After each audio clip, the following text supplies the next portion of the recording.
E aí, meus caros amigos nerds e cinéfilos, tudo bem com vocês?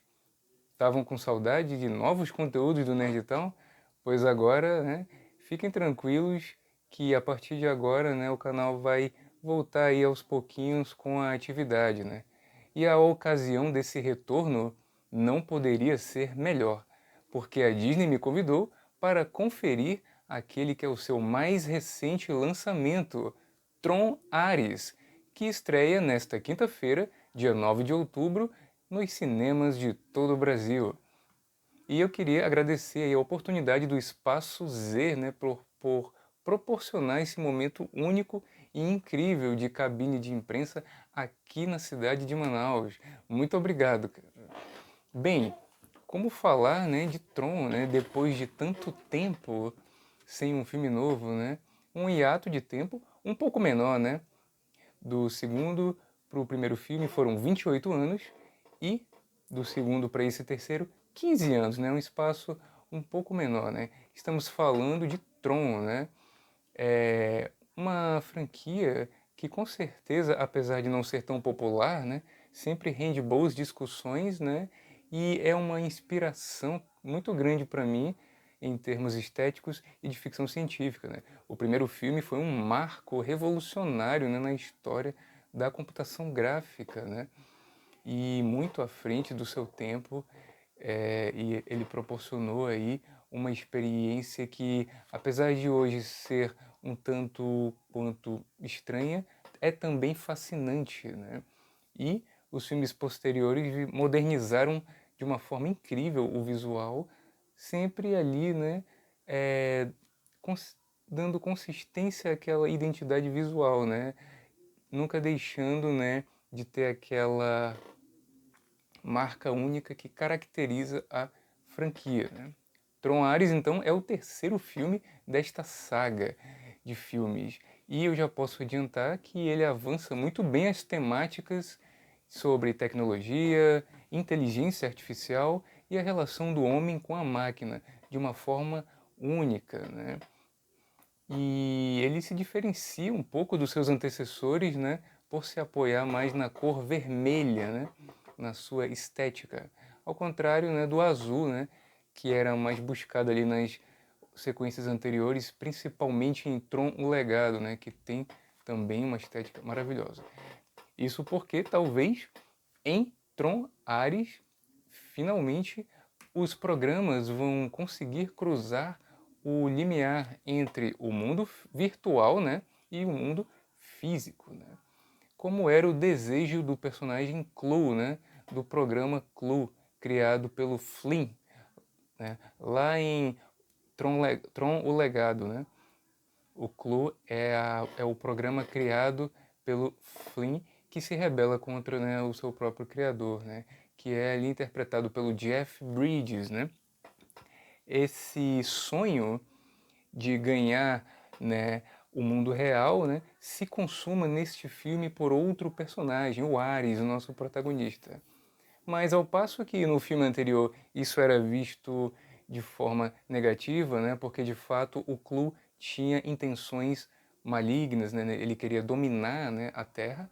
Aqui não, aqui temos uma história que ao invés de surpreendentemente trazer a IA como um objeto de medo, na verdade humaniza, né, a questão da IA, né, fazendo o personagem do Jared Leto, né, o protagonista do filme Ares, querer vir para o nosso mundo por não querer mais ser descartável, né? Ele tem uma motivação bem mais positiva, né? Quando ele começa a perceber que ele é só mais um ali na equação, né, do idealizador de um projeto de militarização da IA, né, que é o Julian Dillinger, interpretado pelo Evan Peters, que é o neto, né, justamente do Ed Dillinger, lá do primeiro filme, né, o magnata, né, vamos dizer assim, que roubou a ideia, né, do Flynn, do programa, né, de computador, que seria, né, convencionalmente chamado de o grid, né? Então aqui o filme ele apresenta personagens completamente novos, né? Como o Ares, a coadjuvante, a Eve, interpretada por Greta Lee, que é uma personagem muito importante, né? Que vai descobrir um segredo, né? Que tinha, né, morrido com o Flynn no segundo filme, né? Uma informação muito importante que se torna a chave aqui para a trama deste filme, né? Então, o Tron Ares acerta muito em apostar completamente em personagens novos, sem deixar, né, de ter suas pontuais conexões com os filmes anteriores, sobretudo o primeiro filme, lá de 82, né?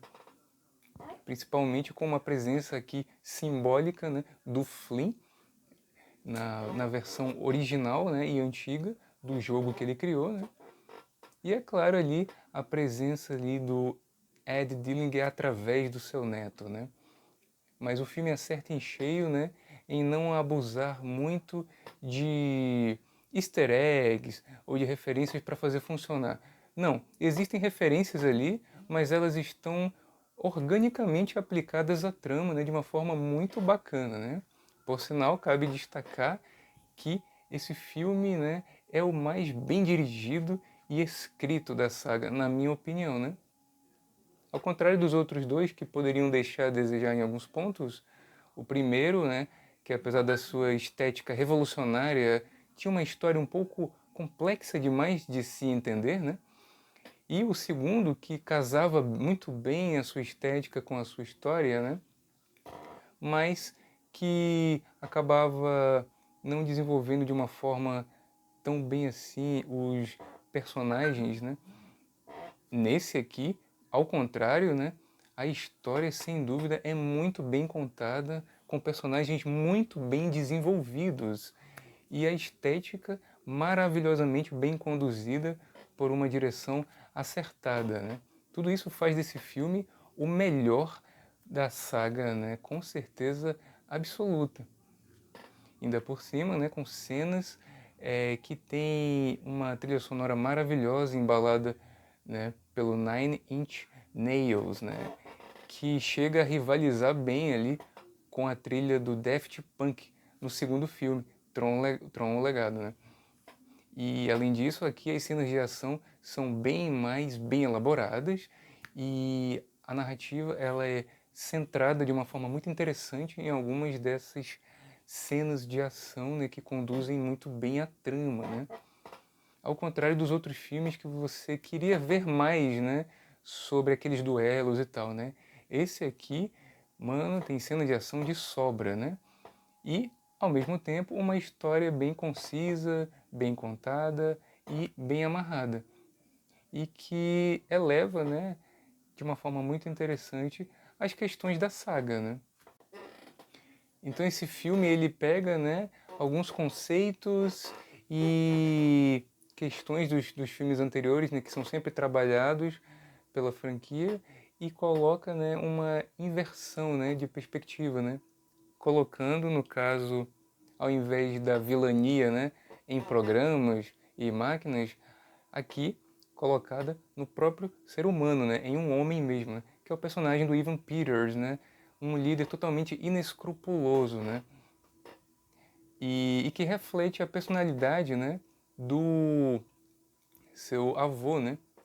Porém, é claro que a grande ameaça do primeiro filme era o Master Control, né, e aqui, sem dúvida, o Evan Peters atua como alguém que subordina, né, o Master Control, né, e a si mesmo, né? Então ele é uma figura antagônica muito interessante de se acompanhar. E talvez por isso, né, o uso, como eu já falei, né, expressivo da cor vermelha, né? Porque estamos acompanhando aí, né, o grid da Encon, né, que é ali a rival da Flins, a empresa do personagem do Jeff Bridges, que tinha, né, uma visão mais idealizada, mais humanizada, né, de uso da tecnologia, né? Por isso a cor azul, né, representando muito bem ali, né, o bem e o mal, né, ao maior estilo sabre de luz de Star Wars, né? Tipo, o Jedi, o mocinho usa o azul e o Sith usa o vermelho, né? Então a obra ela se permite criticar, né, a, a falta de limite, né, o uso desmesurado, né, da tecnologia e da inteligência artificial, né, mas ao mesmo tempo também humanizando, né, o personagem do Jared Leto, né, que é um programa em prol de uma lógica de crítica, né, ao militarismo, né, de uma forma super interessante, né, e achei esse tema assim fantástico. É uma grande jornada de autodescoberta, né, do programa, né, e achei muito bacana o filme ter se centrado nele, né, num programa como protagonista, né, dessa vez, né, e não em um usuário, né, como se chamam, né, como é nos outros filmes. Então realmente é um filme maravilhoso assim, com cenas de tirar o fôlego, efeitos visuais únicos assim, que embalam a experiência de uma forma muito incrível e uma história concisa e com personagens que você consegue se relacionar até bem mais do que com os outros filmes, né? Aqui os personagens sempre chegam ao seu potencial narrativo, né, de uma forma muito interessante. E o arco da jornada, né, do Flynn, podemos dizer que se encerra aqui numa cena muito simbólica e memorável ali, que parece assim fechar com chave de ouro aí a participação do personagem, né, que é o grande rosto, é a grande alma por trás de Tron, né? A figura ali do Jeff Bridges. Então esse filme ele utiliza os efeitos visuais da forma mais coerente, talvez, né, do que os filmes anteriores, né? Com certeza o filme mais visualmente lindo da saga, né? E o que mais proporciona impressionabilidade, reflexão, né? Não que os outros não proporcionem, mas aqui eu acho que chega a um novo nível, né? Um novo patamar. Realmente um filme que me agradou bastante e me deixou bem estimulado, né? Ele tem tudo aquilo que Tron tem de melhor, né? Que a franquia tem de melhor, né? E usa muito bem isso, assim. E, inclusive com ganchos aí, né? Com pontas soltas que parecem deixar aí um gostinho de sequência, né?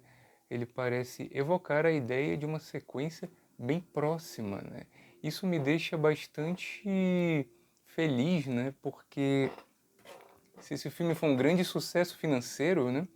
E se ele tiver uma sequência, né?